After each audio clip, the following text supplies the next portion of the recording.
ברוכים הבאים לפנתיאון. מכיכר רוטונדה הוא אולי נראה כמו עוד מקדש רומי עתיק, אבל ברגע שעוברים דרך דלתות הברונזה העצומות, המבנה כולו הופך למעין יקום סגור בפני עצמו. הבניין הזה עומד כאן כבר כמעט 1,900 שנה.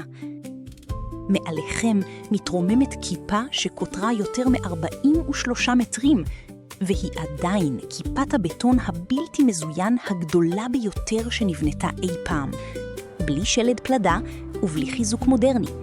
הרומאים התמודדו עם המשקל העצום באמצעות קירות עבים במיוחד, חומרים קלים יותר בחלקה העליון של הכיפה ושקעים גיאומטריים המפחיתים ממשקלה. ועכשיו הביטו ישר למעלה.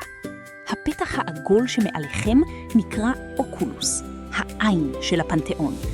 קוטרו כמעט 9 מטרים, אין בו זכוכית, והוא מקור האור הטבעי היחיד במבנה.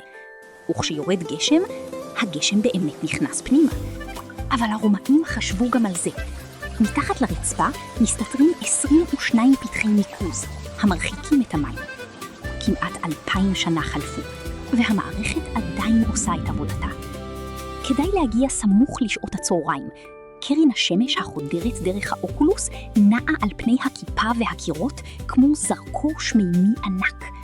בתקופות מסוימות בשנה, במיוחד סביב ימי השוויון ובסביבות ה-21 באפריל, יום הולדתה המסורתי של רומא, האור מתיישר באופן דרמטי עם אזור הכניסה.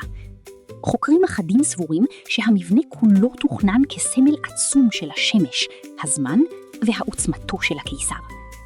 לפני שאתם יוצאים, חפשו את קברו של רפאל, מגדולי אמני הרנסנס.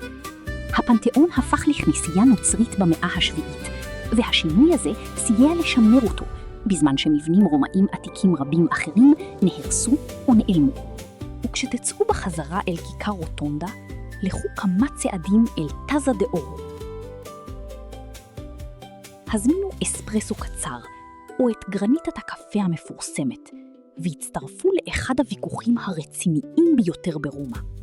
מי באמת מכין את הקפה הטוב בעיר?